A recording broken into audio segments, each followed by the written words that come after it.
guys, it's Brooke with the Vintage Gardener. Welcome back to my channel. So today I'm going to give you guys a quick tour of the garden. It's a little chilly outside today, but I think it'll still be nice. But I realized that today is October 5th and I always do my garden tours on the last day of the month and I totally forgot. But you know, September 30th wasn't that far, was last week, so it's not like that much has changed, especially because it's getting fall, so everything is kind of, so everything is kind of slowing down. So let me put my shoes on and let's get going. Okay guys, so sorry about that. We're going to start in the backyard. The reason we're going to start in the backyard is because the front yard is going to take a little bit more time.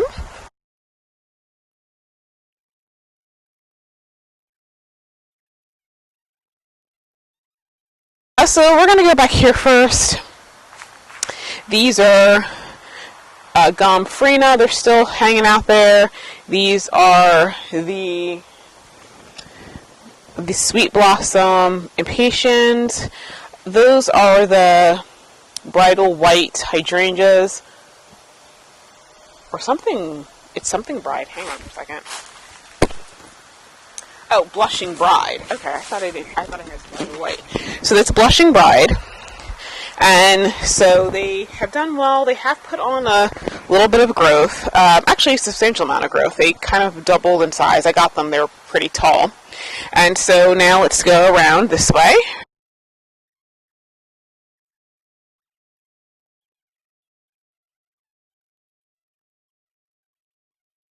So anyway, guys, here is the hedge in the side moon garden, and so these are boho hydrangeas, so I did get those in. I have to mulch it still, but I wanted to get them in the ground so they can get settled. So there's 4 on this side, and then there's the gate, and there of course is my little water spigot with my poor white rhododendrons that died. And here's some more over here. There's 4 on this side. And so I think I want to get a 5th one because I think I need an additional one on this side and down there. These are my coral bells, also known as heuchera. And then these are some echinacea, green twister. And these are limetta hydrangeas that I have to plant. I think I'm going to plant it in the into the driveway beds. And so before we get there though, let's go over here to see the sunset garden, which I have to say I'm really proud of this garden over here because, as I've said before, I didn't put drip tubing to it, so it was surviving on rainwater. I didn't even really fertilize it, and it did magnificently. So there are some of the dahlias that are blooming, and they seem to be taking off. Here's the cosmos, which, you know what? This is the apricot lemonade. That's the only thing I put in here. These things are not supposed to get more than, like, maybe 2 feet. Okay, this is, like, chest height. Okay, I'm 5'4", so this thing is, like, 4 feet tall, which is completely amazing. And I think I'm going to cut some of these off to make myself a birthday bouquet, because my birthday is tomorrow. And so here's some more. And these zinnias also got really big. I don't know. I mean, yeah, I guess zinnias do get 4 feet tall. You know what? I think the thing is, in the stores, I think one of the garden people told me that in the stores, they sell the dwarf kind, but I got, like, the regular ones you grow by seeds, which I think are much, much taller. And so, yes, these are, I totally messed up doing this bed because all the tall stuff should really be further back. Ooh, look at that dahlia right there. I'm definitely going to be coming out here later on to get myself a bouquet for tomorrow. And there are some other dahlias back there somewhere.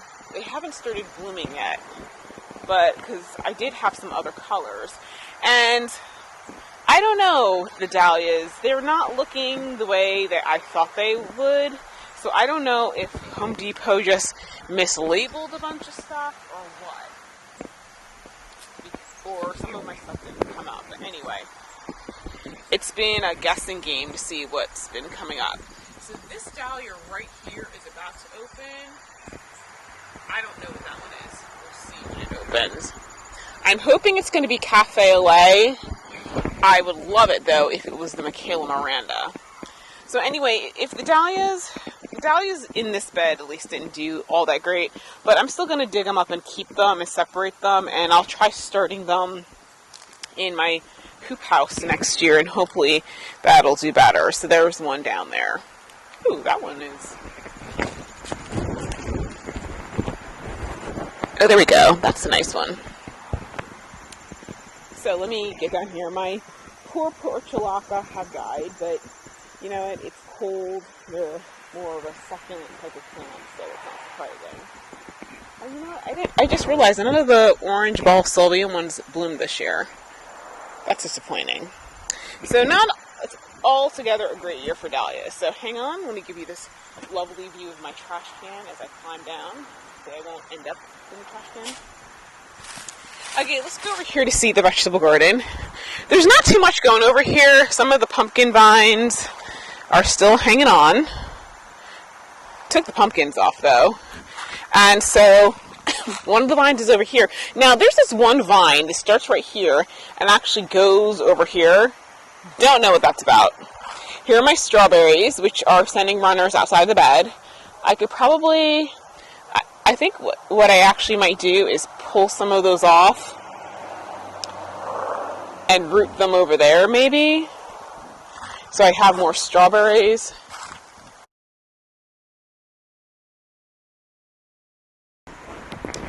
Okay, so apparently they're treating some of the poles, and I made it very clear that they had better put my landscape fabric back the way they found it, because in the past I've had the township take pots off and put them in other locations on other people's property, so I wasn't happy.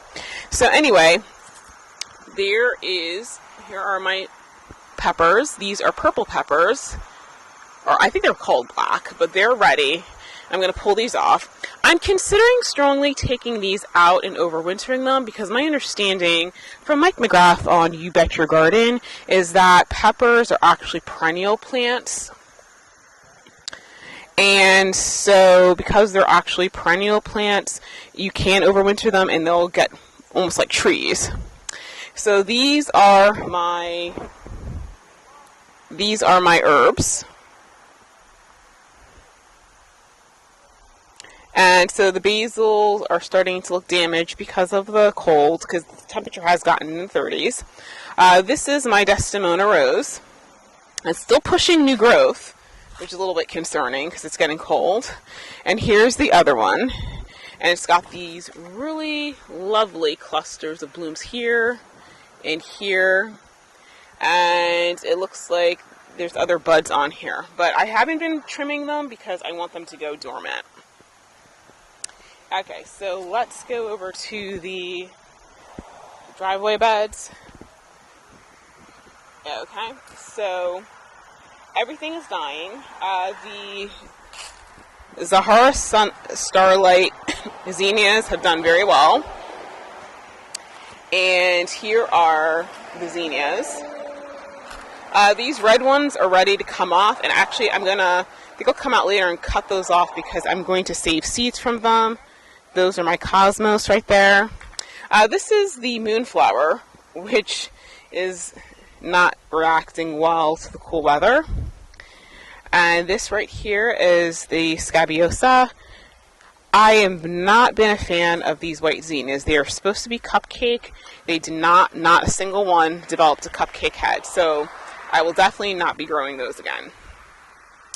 These are the blush, the queen lime with blush. I like those. Those will definitely be repeated again. And here are some of the dahlias. This is the patches, and it is... What? No, what is it? Is it... Oh, it probably is. You can put it back. You can put it back. Yeah, put it back. They keep the bugs away, so... No, if it was a snake, yeah, you'd have to take that. But no, skink, you can leave that one. So the dahlias are coloring up very weird. That one is. That one is more true to form, but I don't mind. It's just kind of the way it goes.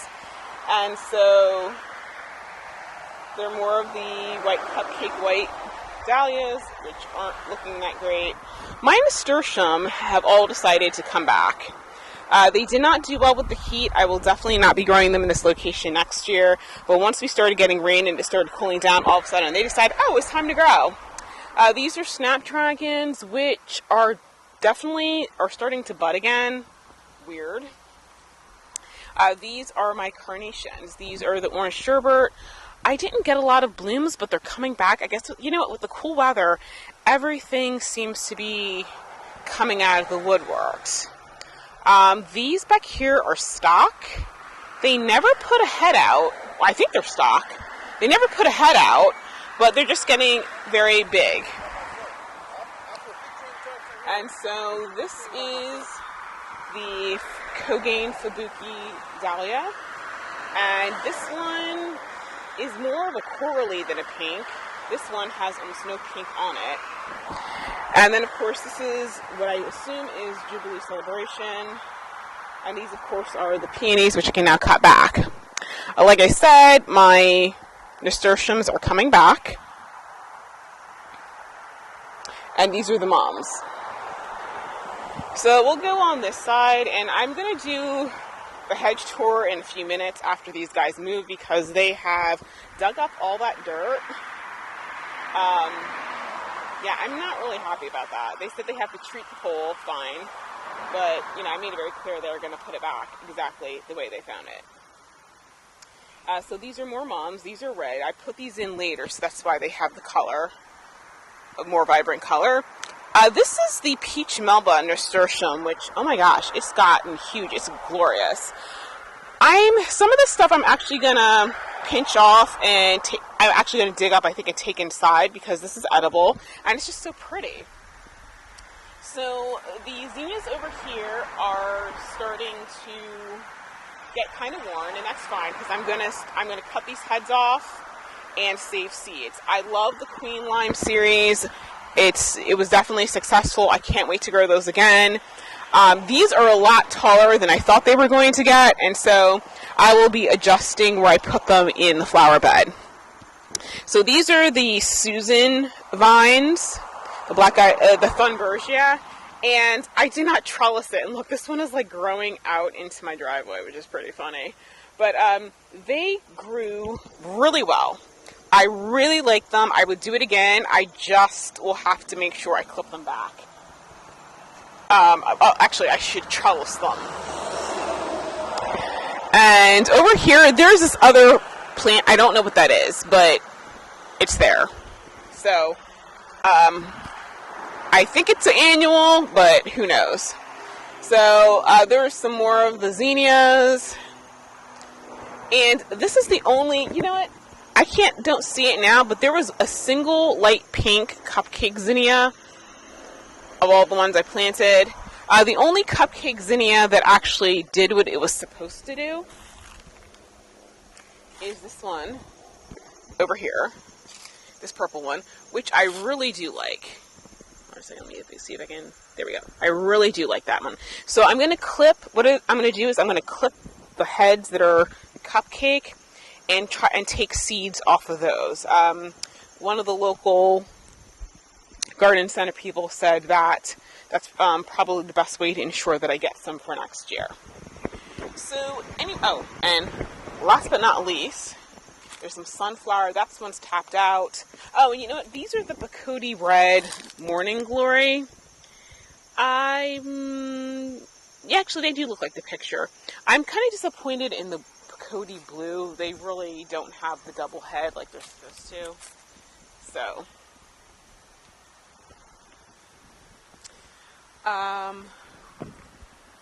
So there's assorted like cornflower. Oh, you know what? There's some cornflower down here. And I think that's some stock right there. So this has been a very challenging year in terms of gardening.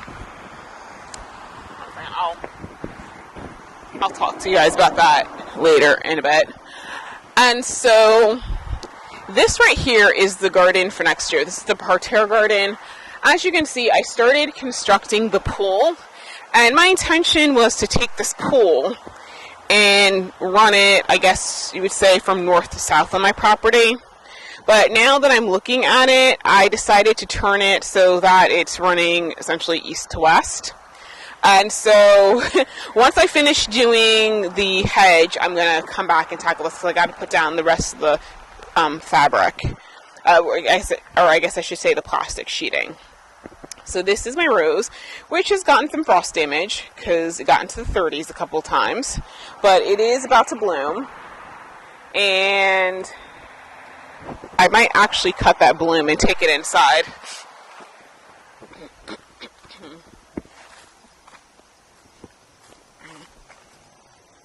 Okay, and there's the pooch. Okay, so here are the perennials I started. I'm going to put these out in the lawn. I'm hoping they overwinter. I actually might put, a jar, like a mason jar over top of them just to protect them. These right here are my vegetables. I'm going to put them out. It's just, I need to put some wood. I need to put, netting up, because I saw some squirrels in my vegetable garden eating it, and I obviously don't want them to eat my vegetables. And here is the fall planter.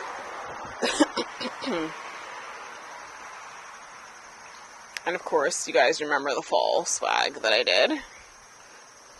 But last but not least, let me show you the mums I put in here. Hold on for a second. I'm backlit. Can you guys see it? Okay, so these are called Brook Dark Pink. So I got them because they're called Brook Dark Pink. So obviously that's why I got them.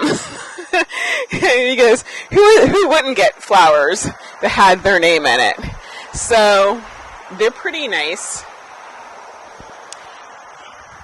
And yeah. Let's see if I can zoom in on it. There we go. So hopefully those will open soon.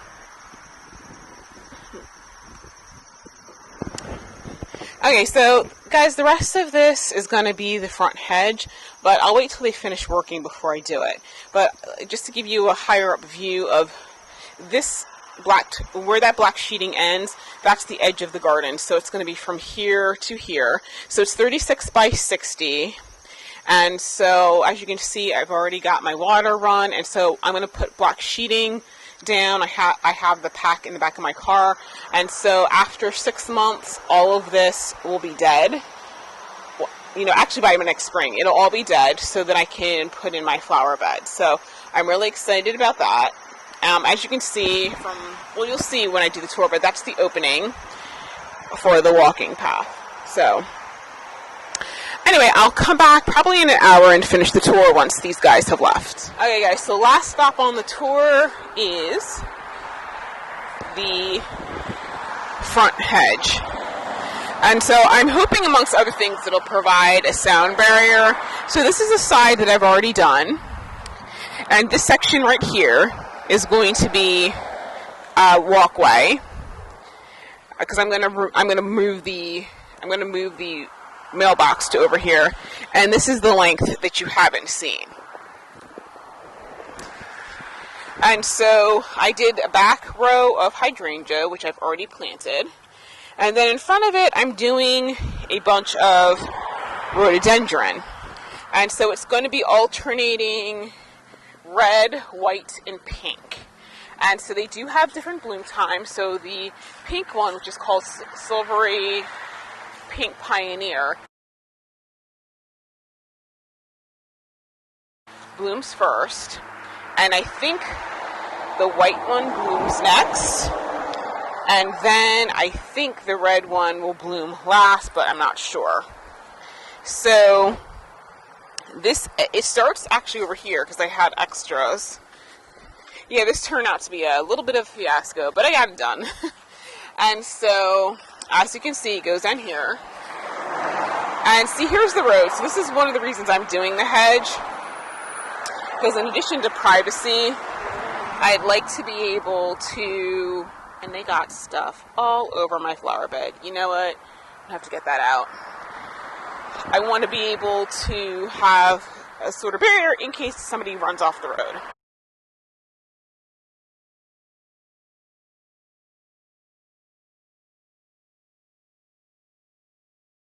And of course they did not put that back the way they were supposed to. You know what? Typical men. Can't follow instructions. I told them to leave it the way they found it. They did not leave it that way. There was no grass and there was no dirt in my mulch. So now I gotta go fix that. Just typical. Making a mess and not cleaning up behind themselves.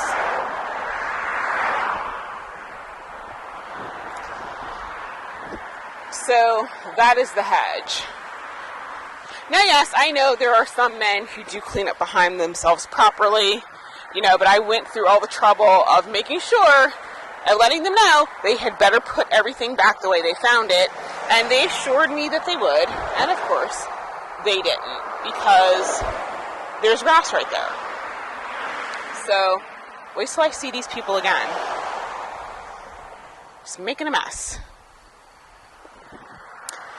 And I don't even know what that crap is right there. Okay, so that is pretty much it, guys.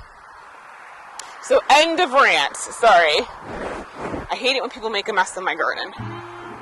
And so, for next year, I'm going to put a walking path right here.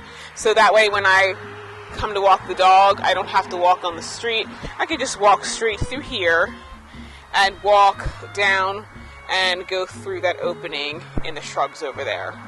And so one of the reasons I did take this to the side like this is because people coming from that development have on occasion will walk through my yard. I think they stopped doing it once I put up the flower bed, but from the other end I had people walking through my lawn, and I don't want them doing that. Okay guys, so that's it for the tour. That's where I am today on October 5th. I'm going back over to the noisy pooch because he's upset that I left him. But everything is coming along, so I can't wait to get the rhododendrons in and put down my big pile of mulch over there, and then finish, putting the black plastic sheeting over the grass to kill it. And then I gotta change the orientation of the fountain, and then I'm gonna call it a rest, or call it the end of the 2020 season. So let me give you a last view of the pooch. Bumpy, say hi to your adoring fans. He doesn't like it when Mommy leaves him on the porch all by himself. I don't know what he's looking at though. Hey, what you doing? What you doing? Are you gonna jump up on me? Okay, I'm coming over here. You're just waiting for me to get close. See, yeah, I knew you were gonna do that. So anyway, guys, I will see you in the next video.